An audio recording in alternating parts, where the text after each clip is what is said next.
மாரடைப்பு வர ஆரம்பிச்சிருச்சு அப்படின்னா நார்மல் பேஷண்ட்ஸ், அதாவது வேற எந்த கோமார்பிடிட்டிஸ்ன்னு சொல்லுவோம் சார், அதாவது சுகர் இல்லை, ப்ரெஷர் இல்லை, கொலஸ்ட்ரால் இல்லை, எதுவுமே இல்லை, பட் அவருக்கு வந்து ஒரு 50 வயசு 60 வயசுல ஒரு மாரடைப்பு வருதுன்னா அந்த அடைப்பை அவங்களால தாங்கிக்கவே முடியாது சார். ஒரு இடத்துக்கு ரத்தம் போலன்னா அந்த இடம் அழுக ஆரம்பிக்கும் சார். அப்ப வலியிலேயே அவங்க நேரா ஹாஸ்பிட்டலுக்கு வந்துருவாங்க. ரொட்டீனா நீங்க சொல்ற மாதிரி வீட்டில் அப்படியே அட்டாக் ஆயிடுறாங்க, அப்படியே இறந்து போயிடுறாங்க, அப்படியே தெரியாம போகுதுன்னா லாங் ஸ்டாண்டிங் டயபெட்டிக் இர்ரெகுலர் மெடிகேஷன்ஸ்ல இருப்பாங்க. இது மாதிரி சக்கரை ஒரு 10 வருஷம் இருந்தாலே இவங்களுக்குலாம் பார்த்தீங்கன்னா நார்மலா பெயின் தெரியாது. ஹார்ட் அட்டாக், மயோகார்டியல் இன்ஃபெக்ஷன் நம்ம சொல்றது வந்து எப்படி வரும்னா சார், சிவியரான வலி சார். நெஞ்சு வந்து ரொம்ப அழுத்தி பிடிச்ச மாதிரி ரொம்ப குறு குறு குறு குறுன்னு ஒரு வலி சார். வலியோட ஒட்டின வேர்த்து ஊத்திரும் சார். சிலருக்கு ஒமட்டல் இதெல்லாம் சேர்ந்து வந்துடும் சார். இப்போ வீட்டில் இருக்காங்க அப்படின்னு கேட்டிங்கன்னா அந்த வலி வச்சுட்டு அவங்களால வேற எந்த வேலையும் செய்ய முடியாது சார். அவங்க வீட்டில் மாத்திரை ஆஸ்பிரின், குளோபில்லட், அட்ரோஸ்டாட்டின்னு சொல்லுவோம் சார். இதெல்லாம் லோடிங் டோஸ்ன்னு சொல்லுவோம். இது வீட்டில் இந்த மாத்திரைகள் இருந்துச்சுன்னா அந்த மாத்திரைகளில் ஒன்று எடுத்து வாயில் போட்டுட்டு உடனே ஹாஸ்பிட்டல் அணுகிறது தான் சார். உடனே ஹாஸ்பிட்டல் அணுகணுன்னா ஹாஸ்பிட்டலில் நம்ம இசிஜி எடுத்து பார்ப்போம் சார். அதுக்கடுத்து என்ன type of MI, myocardial infection நமக்கு தெரியும் சார்.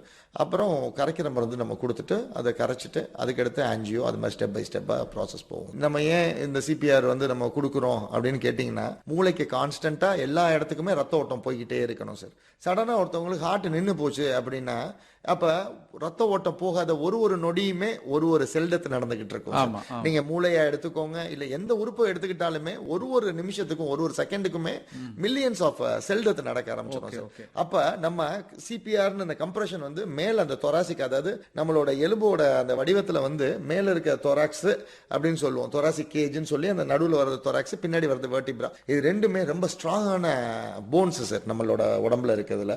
அப்ப இந்த ரெண்டு போன்ஸை வந்து நம்ம மேல இருந்து சிபிஆர்னு சொல்லிட்டு நம்ம அழுத்தையில 120 டைம்ஸ் நம்ம கம்ப்ரஸ், ஒரு நிமிடத்துக்கு 120 அழுத்தணும். 120 டைம்ஸ். அவ்வளவு வேகமா இருக்கணும், அவ்வளவு டெப்தாவும் இருக்கணும் சார். அப்ப நீங்க கம்ப்ரஷன் வந்து சென்டர் ஆஃப் த செஸ்ட்ல தான் சார் கொடுக்கணும். கம்ப்ரஷன் சொல்றது, இப்ப நீங்க கையை இப்படி மடச்சு வச்சுக்கிட்டீங்க அப்படின்னா பவர் எந்த இடத்துல ரிலீஸ் ஆக போகுதுன்னு உங்களுக்கு தெரியும் உங்க கையில. அப்ப அந்த அடி இதை வந்து நேரா வந்து உங்களுக்கு இந்த தொராசிக் கேஜ் மேல வச்சுட்டு அந்த ஸ்ட்ராங்கான போன்ல நீங்க வந்து கம்ப்ரஸ் பண்ணையில ரெண்டு போனும் கம்ப்ரஸ் ஆகையில உங்களுக்கு ஹார்ட் பம்ப் ஆகிற மாதிரி ஒரு ஆக்ஷன் நடந்துகிட்டு இருக்கு சார் உள்ள. அதனால உங்களுக்கு அந்த ரீஸ்டோர் ஆகிற பிளட் இருக்கு பாத்தீங்களா சார், அந்த பிளட் போயிட்டே தான் இருக்கும்.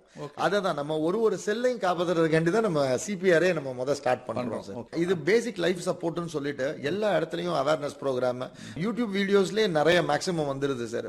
பேசிக் லைஃப் சப்போர்ட்னு அதோட நேம் சார். திடீர்னு மயக்கம் போட்டு சடனா கான்சியஸ் இல்லாம விழுந்தாலுமே நீங்க இந்த முதலுதவியை பண்ணலாம் சார்.